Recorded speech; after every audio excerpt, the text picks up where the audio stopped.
જય સ્વામિનારાયણ વિદ્યાર્થી મિત્રો, હવે આપણે ગયા વિડીયો લેક્ચરમાં બોહરના પરમાણુ નમૂના વિશેની જે વાત છે એ વાત આપણે સમજ્યા હતા. ભાઈ, બોહરનો પરમાણુ નમૂનો છે એ શું બતાવે છે, બરાબર છે. હવે આ બોહરના પરમાણુ નમૂના પછી અત્યારે આપણે જે એનાથી આગળની વાત જોવાની છે એ જોવાની છે. સૌથી પહેલા આપણે જોઈએ તો ન્યુટ્રોનની શોધ, ત્યાર પછીની વાત આપણે જોવાની છે સંયોજકતા વિશે, અને છેલ્લે એ પછી આપણે જોઈશું પરમાણુ ક્રમાંક અને પરમાણુ દળાંક વિશેની વાત છે એ આજે આપણે જોઈશું. હવે અત્યારે આપણે જે વાત જોવાની છે એ જોવાની છે ન્યુટ્રોન વિશે સામાન્ય માહિતી જણાવો, અથવા તો ન્યુટ્રોન વિશે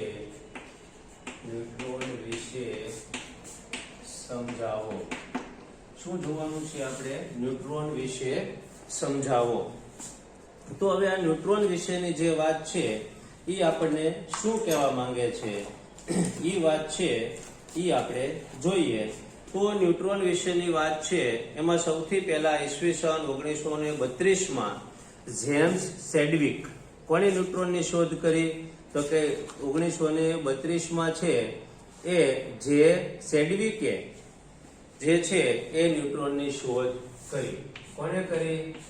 ઈસવીસન, પહેલી જ વાત છે ઈસવીસન 1932માં જે સેડવિકે ન્યુટ્રોનની શોધ કરી. ઈસવીસન 1932માં જે સેડવિકે ન્યુટ્રોનની શોધ કરી. હવે આ ન્યુટ્રોન શું હતા કે જે પરમાણુમાં રહેલા તટસ્થ ન્યુટ્રોન છે, આ કણ એટલે કોણ? આ કણ એ વીજભાર રહિત કણ છે. આ કણ એ કેવા છે?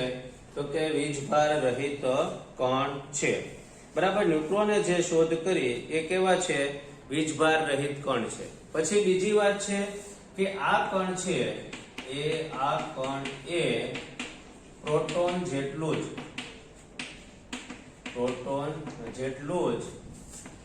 દ્રવ્યમાન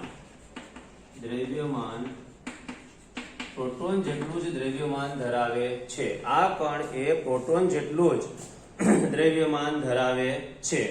ત્યાર પછી બીજી વાત છે કે હાઇડ્રોજનના પરમાણુમાં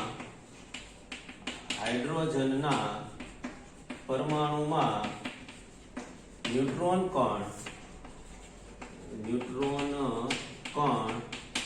હોતા નથી. કેમાં નથી હોતા? તો કે ભાઈ હાઇડ્રોજન પરમાણુ જે છે એ હાઇડ્રોજન પરમાણુના કણમાં તો ઊંધું થયું. તો આપણે જોઈએ છીએ કે ભાઈ હાઇડ્રોજન કણ છે એ હાઇડ્રોજન પરમાણુમાં ન્યુટ્રોન કણ હોતા નથી, બરાબર છે. પછી વાત આવે છે કે ભાઈ ન્યુટ્રોન કણ છે એની સંજ્ઞા n છે. ન્યુટ્રોન કણની સંજ્ઞા શું છે? n છે. પછી આવે છે ન્યુટ્રોન કણ છે એને n વડે દર્શાવવામાં આવે છે.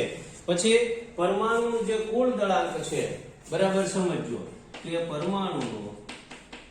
પરમાણુનું કુલ દળાંક એ પ્રોટોન અને ન્યુટ્રોનના દળના સરવાળા બરાબર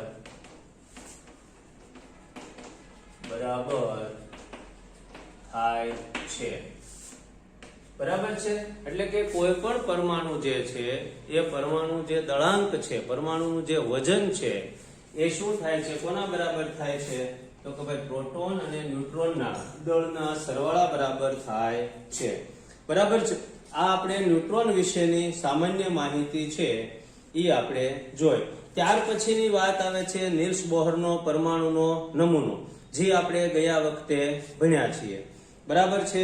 કે ભાઈ કક્ષાઓમાં કેવી રીતે ગોઠવાય છે ઇલેક્ટ્રોન, એની વાત છે એ આપણે જોઈ. હવે જે આપણે જોવું છે એ વાત જોવાની છે સંયોજકતા. જો સંયોજકતા, આ સંયોજકતા વિશેની વાત છે એ હવે આપણે જોઈએ તો શું છે સંયોજકતા, કોને કહેવાય.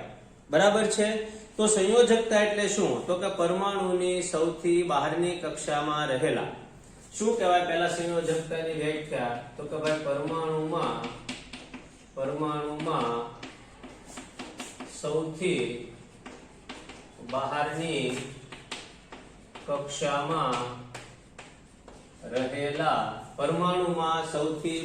કક્ષામાં રહેલા ઇલેક્ટ્રોનની સંખ્યાને બહારની કક્ષામાં રહેલા ઇલેક્ટ્રોનની સંખ્યાને પરમાણુની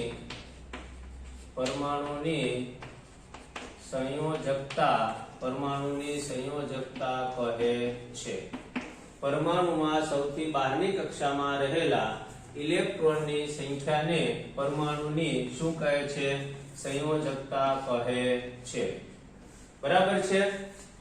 પરમાણુમાં સૌથી બહારની કક્ષામાં રહેલા ઇલેક્ટ્રોનની સંખ્યાને પરમાણુની સંયોજકતા કહે છે.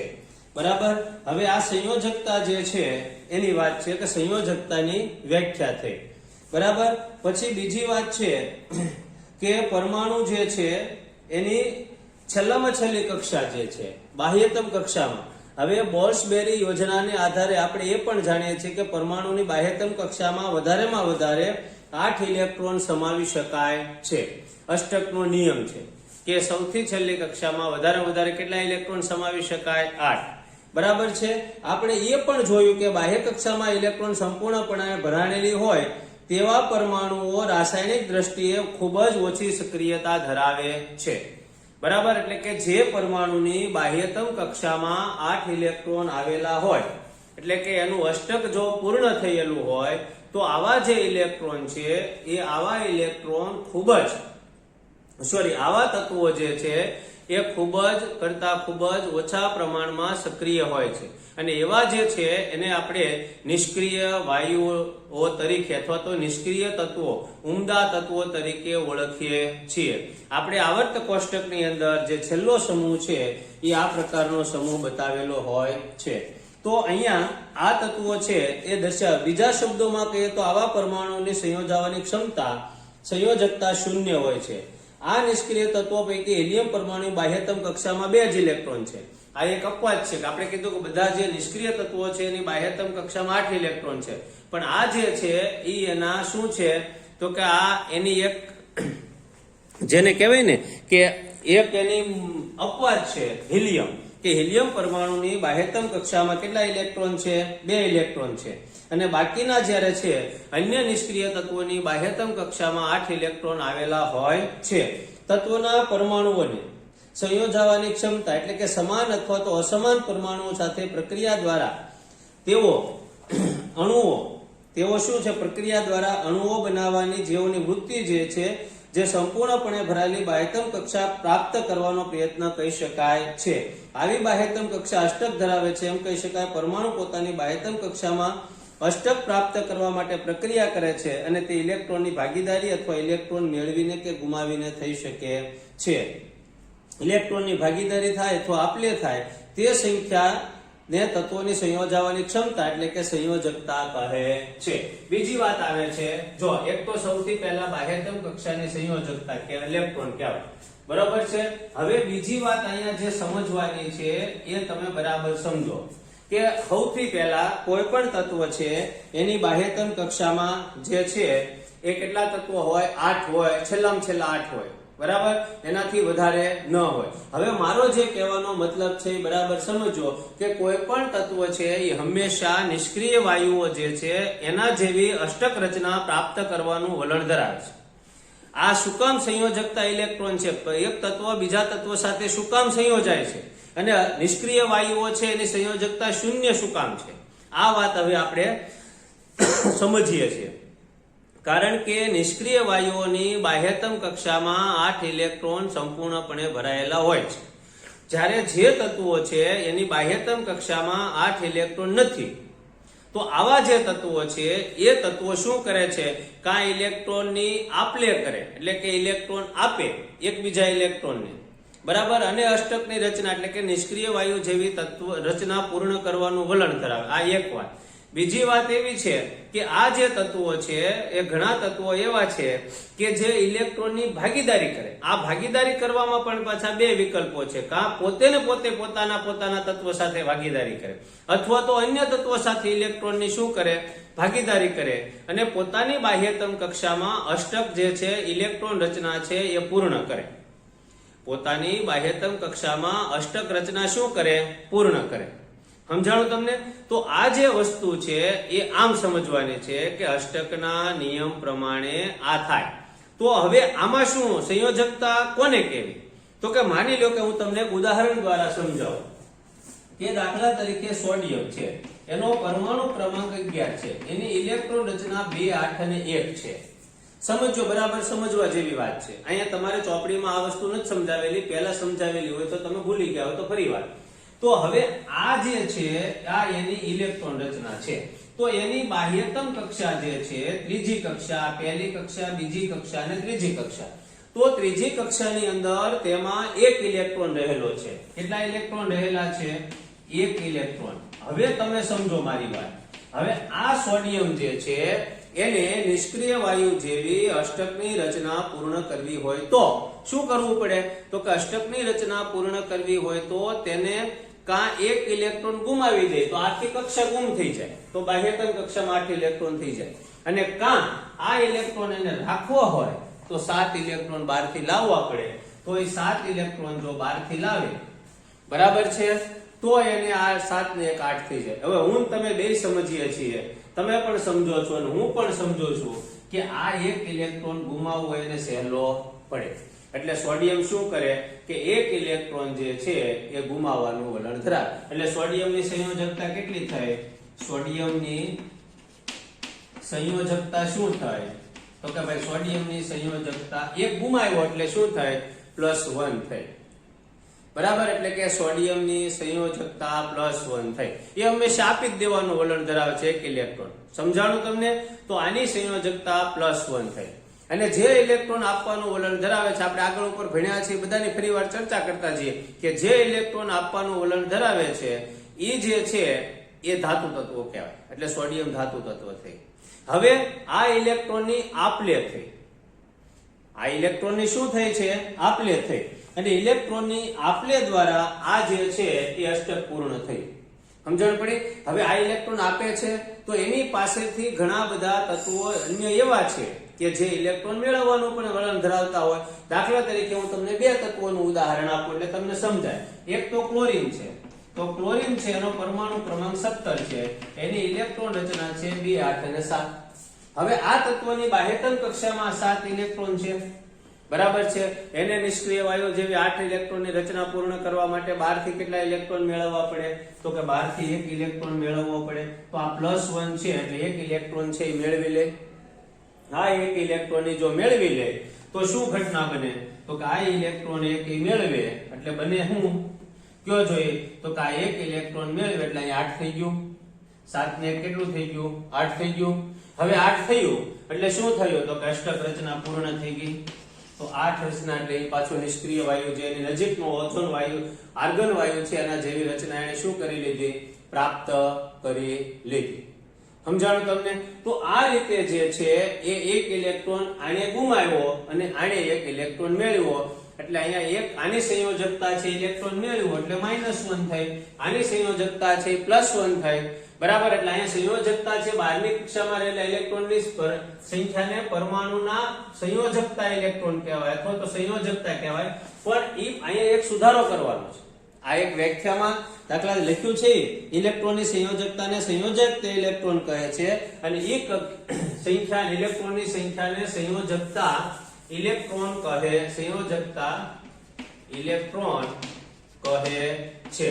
અને એ જે છેલ્લી કક્ષા અને સંયોજકતા કક્ષા કહેવાય. પણ અહીંયા સંયોજકતા ઇલેક્ટ્રોન કેટલા કહેવાય? આના એક જ કહેવાય. અહીંયા છે 7 સંયોજકતા ઇલેક્ટ્રોન છે. સંયોજકતા ઇલેક્ટ્રોન કેટલા છે? 7. એમાંથી કોઈ પણ સાથે જોડાઈ શકે. બરાબર છે. તો આ જે છે એની સંયોજકતા કેટલી? તો કે -1. સંયોજકતા ઇલેક્ટ્રોન કેટલા? 7. સંયોજકતા કેટલી? -1. આના સંયોજકતા ઇલેક્ટ્રોન કેટલા? 1. એની સંયોજકતા કેટલી? 1. આ વસ્તુ બે પાછી સમજવાની છે. તો અહીંયા મારી જે વાત તમને હું સમજાવું છું કે આને ઇલેક્ટ્રોનની શું કરી? આપલે કરી. હવે આમાં માની લો કે ઘણી વખત એવું પણ બને, હું તમને એક બીજું ઉદાહરણ આપું. O2 દાખલા તરીકે ઓક્સિજન છે, તો એનો પરમાણુ ક્રમાંક જે છે એ 2 અને 6, એટલે કે એનો પરમાણુ ક્રમાંક 8 છે. એનો પરમાણુ ક્રમાંક 8 છે, એની ઇલેક્ટ્રોન રચના છે 2 અને 6.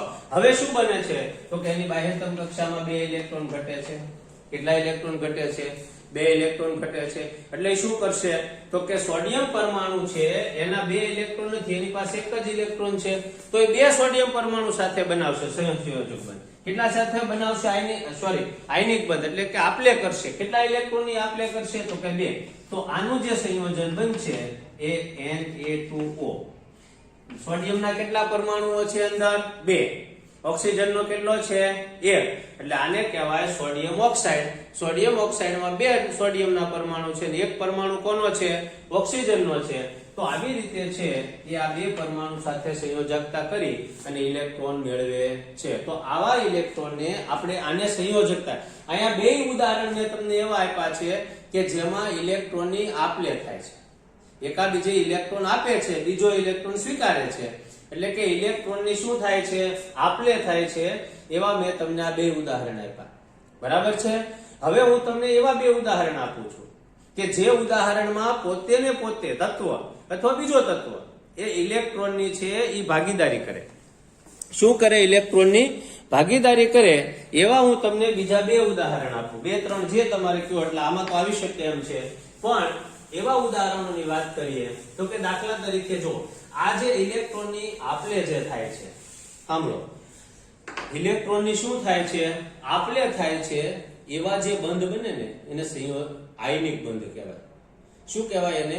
આયનિક બંધ. એટલે અહીંયા સોડિયમ છે ને, એક ઇલેક્ટ્રોન આપ્યો એટલે સોડિયમ આયન બન્યું, અને ક્લોરીન છે એને એક ઇલેક્ટ્રોન સ્વીકાર્યો એટલે ક્લોરીન આયન બન્યું, અને પછી સોડિયમ પ્લસ આયન બન્યો કારણ કે એને એક ઇલેક્ટ્રોન આપી દીધો છે એટલે પ્લસ આયન બન્યો, અને ક્લોરીન છે એને એક ઇલેક્ટ્રોન સ્વીકાર્યો છે એટલે ઋણ આયન બન્યો. બરાબર છે. એટલે પછી ધન અને ઋણ આયન વચ્ચે જે આકર્ષણ થાય, ધન અને ઋણ આયન વચ્ચે જે આકર્ષણ થાય એને આયનિક બંધ કહે છે. એટલે કે આયનો દ્વારા બનતો જે બંધ છે એને શું કહેવામાં આવે છે? એને આયનિક બંધ કહે છે. એટલે આપણે આયનિક બંધ વિશેની જે વાત છે ઈ આપણે જોઈ. હવે આપણે જે જોવાનું છે એ વાત હતો. દાખલા તરીકે Cl2 ક્લોરીન વાયુ છે. બરાબર. તો આમાં શું થાય? તો કે ક્લોરીન છે, તો આ ક્લોરીન Z બરાબર 17, એની ઇલેક્ટ્રોન રચના 2 8 અને 7. બીજો ક્લોરીન પરમાણુ Z બરાબર 17, એની ઇલેક્ટ્રોન રચના 2 8 અને 7. હવે આની અંદર પણ 7 છે, આની અંદર પણ 7 છે. તો વાસ્તવિક પરિસ્થિતિ કઈ થાય? તો કે ક્લોરીનની બાહ્યતમ કક્ષામાં 7 ઇલેક્ટ્રોન છે. અહીંયા પણ ક્લોરીન છે, એની બાહ્યતમ કક્ષા છે એમાં 7 ઇલેક્ટ્રોન છે. કેટલા ઇલેક્ટ્રોન છે? 7 ઇલેક્ટ્રોન છે. બરાબર છે. અને આમાં પણ કેટલા છે? 7 ઇલેક્ટ્રોન છે. આમાં પણ કેટલા છે? 7 ઇલેક્ટ્રોન છે. બરાબર છે. તો આ જે વસ્તુ છે, બરોબર, ઈ વાત થઈ. તો અહીંયા આ બે, હવે આમાં આ ભાગીદારી કરી, અને આ એક ઇલેક્ટ્રોન આને આપ્યો, એક ઇલેક્ટ્રોન આને આપ્યો. આ 2 ઇલેક્ટ્રોન એવા છે કે ઈ 2 ઇલેક્ટ્રોન બંનેના ગણાય. ઇલેક્ટ્રોન ની શું કરે છે? ભાગીદારી. જેમ કે આપણે કોઈ એક વ્યક્તિ સાથે દુકાનમાં ભાગીદારી કરીએ તો એ દુકાન 2 વ્યક્તિની કહેવાય. મારા સગા આવે, બરાબર, આપણે મેં અને તમે 2 ભાગીદારી કરી. મારા સગા આવે તો એમ કે આ દુકાન કોની? તો કે મારી. તમારા સગા આવે તો તમે કહો આ દુકાન કોની? તો કે મારી. બરાબર. દુકાન એક જ છે પણ બંનેની ગણાય. એમ આ જે ઇલેક્ટ્રોન છે એ 2 ના છે, એ ભાગીદારી વાળા છે. એ આ ક્લોરીન ના પણ ગણાય ને આ ક્લોરીન ના પણ ગણાય. એટલે હવે તમે આ ક્લોરીન પ્રમાણે ગણો તો એમાં 8 થઈ ગયા. આ 2 2 4 2 6 2. આના ગણો તમે 2 2 4 2 6 2. એટલે 2 ની બાહ્યતમ કક્ષામાં 8 8 ઇલેક્ટ્રોન થઈ ગયા. તો આ જે પ્રમાણે ઇલેક્ટ્રોનની ભાગીદારી કરીને બંધ બનાવે, આ પોતે પોતે છે પરમાણુ, પોતે પોતે એના પરમાણુ સાથે ભાગીદારી કરી. બરાબર છે. અને સંયોજકતા બને. તો આવો જે છે એ Cl2, આ જે બંધ બન્યો એને કહેવાય સહસંયોજક બંધ. શું કામ આ બધું કરે છે? આ બધું કરે શું કામ? અષ્ટક પૂર્ણ કરવા માટે. બરોબર. ઘણી વખત પાણી છે, દાખલા તરીકે H2O, તો ઓક્સિજનને કેટલા ઇલેક્ટ્રોનની છે? બાહ્યતમ કક્ષામાં 6 ઇલેક્ટ્રોન. કેટલા છે? 6. હાઇડ્રોજનને બાહ્યતમ કક્ષામાં કેટલા ઇલેક્ટ્રોન છે? 1. હાઇડ્રોજનનો ઇલેક્ટ્રોન કેટલો? 1. તો આ જો 2 થઈ ગયા, આ 2 થઈ ગયા, આમ થઈ ગયું. બરાબર. આ હાઇડ્રોજનના ઇલેક્ટ્રોન છે એ બંનેના ગણાઈ ગયા હવે. બરાબર છે. તો આવી રીતે જે છે એ ઇલેક્ટ્રોનની ભાગીદારીથી જે બને છે, અહીંયા બે પરમાણુ અલગ અલગ છે, બે હાઇડ્રોજન છે, એક ઓક્સિજન છે, બે હાઇડ્રોજન પરમાણુ ઓક્સિજનના એક એક પરમાણુ સાથે ઇલેક્ટ્રોનની શું કરે છે? ભાગીદારી કરે છે. અને શું બનાવે છે? તો કે ભાઈ પાણી બનાવે. શું બનાવે છે? તો કે પાણી બનાવે. તો પાણીનું અણુ જે બનાવે છે, બરાબર છે, તો એ જુદા જુદા પરમાણુઓ છે એ ઇલેક્ટ્રોનની ભાગીદારી કરીને બંધ બનાવે. તો આ સંયોજકતા ઇલેક્ટ્રોનની વાત થઈ. પોતે અષ્ટક પૂર્ણ કરવા માટે આ વસ્તુ છે એ બને છે. બરાબર. આવી સંખ્યાને સંયોજકતા ક્ષમતા કહે છે, જેની ચર્ચા અગાઉના પ્રકરણમાં કરવામાં આવી છે. ઉદાહરણ તરીકે હાઇડ્રોજન, લિથિયમ, સોડિયમ પરમાણુ એક એક ઇલેક્ટ્રોન ધરાવે છે તો ગુમાવી શકે તેઓની સંયોજકતા 1 છે તેમ કહેવાય. મેગ્નેશિયમ, એલ્યુમિનિયમ, મેગ્નેશિયમની સંયોજકતા 2 છે, કારણ કે મેગ્નેશિયમ છે એની પરમાણુ રચના લખી આપણે. બરાબર. ઇલેક્ટ્રોન રચના Mg Z બરાબર 12, એની ઇલેક્ટ્રોન રચના 2 8 અને 2 છે. એલ્યુમિનિયમ છે એની સંયોજકતા છે એ 3 છે, 2 8 3, એની સંયોજકતા 3 છે. એ 3 ઇલેક્ટ્રોન ગુમાવી શકે છે. મેગ્નેશિયમ અને એલ્યુ સંયોજકતા કેટલી છે તમે કહી શકો છો? તો કે હા, મેગ્નેશિયમની +2 છે, મેગ્નેશિયમની +2 છે, એલ્યુમિનિયમની પ્લસ કેટલી છે? 3 છે. આવી સંયોજકતા વિશેની વાત આપણે કરીએ છીએ. બરાબર. હવે જ્યારે પરમાણુની બાહ્યતમ કક્ષામાં ઇલેક્ટ્રોનિક સંખ્યા તેની ક્ષમતા અનુસાર લગભગ મહત્તમ હોય ત્યારે સંયોજકતા જુદા જુદા પ્રકારે થાય. ઉદાહરણ તરીકે ફ્લોરિન પરમાણુની બાહ્યતમ કક્ષામાં 7 ઇલેક્ટ્રોન છે, તેની સંયોજકતા 7 હોઈ શકે, પરંતુ ઇલેક્ટ્રોન ગુમાવવાના બદલે તે સહેલાઈથી ઇલેક્ટ્રોન શું કરે છે? જેની જે વાત મેં તમને ક્લોરીનમાં કરી, અહીંયા એ 7 ઇલેક્ટ્રોન છે તો એ 7 ઇલેક્ટ્રોન સંયોજકતાની બની શકે, પણ 7 ઇલેક્ટ્રોન ગુમાવવા કરતા 1 ઇલેક્ટ્રોન મેળવવો એને સહેલો પડે છે. તેથી તેની સંયોજકતા અષ્ટકમાંથી 7 ઇલેક્ટ્રોન બાદ કરીને નક્કી કરવામાં આવે છે. આવા પ્રકારે ફ્લોરિનની સંયોજકતા કેટલી થાય? 1. ક્લોરીનની સંયોજકતા કેટલી થાય? 1 થાય છે. બરાબર છે. આ પ્રકારની ગણતરી દ્વારા તમે ઓક્સિજનની સંયોજકતા મેળવી શકો. ઓક્સિજનની સંયોજકતા પણ મેળવી શકો. આમાં 6 છે બાહ્યતમ કક્ષામાં ઇલેક્ટ્રોન, તો 6 છે એટલે એની સંયોજકતા કેટલી થાય? તો કે 2. 2 ઇલેક્ટ્રોન મેળવવાનું વલણ ધરાવે એટલે એની સંયોજકતા છે એ 2 કહી શકાય છે. આમ દરેક તત્વોના પરમાણુ સંયોજવા માટેની નિશ્ચિત ક્ષમતા ધરાવે છે, જેને સંયોજકતા કહે છે. બરાબર છે. હવે પછી આમાં છે ક્લોરીન, સલ્ફર અને મેગ્નેશિયમની સંયોજકતા તમારે લખવાની છે, એ તમે જોઈ લેજો. બરાબર. હવે બીજી વાત આવે છે આના પછી પરમાણુ ક્રમાંક અને પરમાણુ દળાંક વિશેની વાત છે, એ હવે આપણે સમજવાની. પહેલા જુઓ, તમને આની સંયોજકતા વિશેની વાત છે એ આપણે જોઈ લઈએ. તો શું છે એમાં? ક્લોરીન, સલ્ફર અને મેગ્નેશિયમ પરમાણુની સંયોજકતા કેવી રીતે નક્કી કરશો? તો કે જુઓ, ક્લોરીન, જો તમને સમજાવું. ક્લોરીન એની ઇલેક્ટ્રોન રચના શું છે? 2 8 7. તો આ એક ઇલેક્ટ્રોન શું કરે છે? મેળવે છે. તો એક ઇલેક્ટ્રોન 8 માંથી 7 બાદ થઈ તો માઈનસ શું આવી? 1. બરાબર છે. તો એની સંયોજકતા કેટલી છે? 1. પણ આ એક છે ઇલેક્ટ્રોન મેળવે એટલે માઈનસ. પછી બીજું કોણ છે? તો કે સલ્ફર. બીજું કોણ? સલ્ફર. તો એનો 2 છે, એની ઇલેક્ટ્રોન રચના 2 8 અને 6. એનો 16 છે પરમાણુ ક્રમાંક. આનો 17, આનો 16. તો એ 8 માંથી 6 ગયા એટલે કેટલી વધી? તો કે ભાઈ 2 વધી. ત્યાર પછી મેગ્નેશિયમ.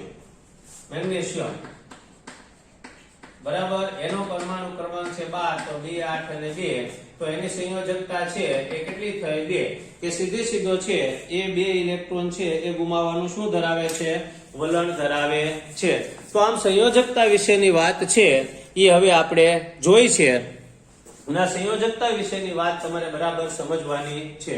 આમાં તમને કઈ પ્રશ્ન હોય તો તમે વિચારી શકો છો. બરાબર. જો બહારની કક્ષાના ઇલેક્ટ્રોનને સંયોજકતા ઇલેક્ટ્રોન કહેવાય. બરાબર. અને આ ઇલેક્ટ્રોન જે છે એની જે આપલે થાય એની શું કહેવાય? સંયોજકતા. ગુમાવે તો +1 શું કામ થાય એ હું તમને સમજાવું. જો દાખલા તરીકે સોડિયમ છે, એને પરમાણુ ક્રમાંક 11, એની ઇલેક્ટ્રોન રચના 2 8 2. આપણે એની સંયોજકતા મેં +1 લખી. શું કામ થયું? તો કે કોઈ પણ તત્વ, હમણાં આપણે ન્યુટ્રોનમાં લખ્યું કે કોઈ પણ તત્વ જે છે ને, તત્વ એ વીજભારની દ્રષ્ટિએ તટસ્થ છે. વીજભારની દ્રષ્ટિએ એ તત્વ છે એ તટસ્થ છે. શું છે? તટસ્થ. હવે આ તટસ્થ છે એટલે શું થયું તો કે એમાં જેટલા પ્રોટોન હોય ને, જેટલા p હોય પ્લસ એટલા જ એમાં ઇલેક્ટ્રોન માઇનસ હોય. સમજણો? પ્રોટોનનો વીજભાર છે ધન વીજભાર. હવે આ જ્યારે છે એ સોડિયમ તત્વ હોય ત્યારે શું થાય તો કે એમાં 10 પ્રોટોન 11 પ્રોટોન હોય અને ઇલેક્ટ્રોન પણ કેટલા હોય? 11 એટલે 0 થઈ ગયું. હવે આને એક ઇલેક્ટ્રોન શું કર્યો છે? એક ઇલેક્ટ્રોન ગુમાવ્યો. હવે ઇલેક્ટ્રોન કેટલા વધ્યા? 10. તો ઋણ વીજભાર કેટલો થયો? 10. આ કેટલા થયા? તો 15. હવે 10 માંથી કેટલા થયા તમે સમજો? +1 થયો. એટલે કોઈ પણ તત્વ ઇલેક્ટ્રોન ગુમાવે એટલે પ્લસ આવ્યું. હવે ક્લોરીન શું કામ માઈનસ આવે તો કે એમાં 17 શું છે? પ્રોટોન. 17 શું છે? ઇલેક્ટ્રોન. 0 થઈ ગયું. આ પ્લસ છે, આ માઈનસ છે. હવે એને એક ઇલેક્ટ્રોન શું કર્યો છે? એક ઇલેક્ટ્રોન મેળવ્યો. એટલે પ્રોટોન તો કેટલા રહ્યા? 17. ઇલેક્ટ્રોન કેટલા થયા? 18. એટલે શું આવ્યું? -1. એટલે ક્લોરીન છે એ જે તત્વ ઇલેક્ટ્રોન જેટલા મેળવે એટલે એની ઋણ સંયોજકતા અને જેટલા ઇલેક્ટ્રોન ગુમાવે એટલી એની કેવી સંયોજકતા થાય? ધન સંયોજકતા છે એ આપણને જોવા મળે છે. બરાબર છે? તો એટલું આપણે રાખીએ છીએ. આવતા પીરિયડમાં આપણે છે એ પરમાણુ ક્રમાંક અને પરમાણુ દળાંક વિશેની જે વાત છે એ હવે આપણે જોઈશું. અસ્તુ. જય સ્વામિનારાયણ.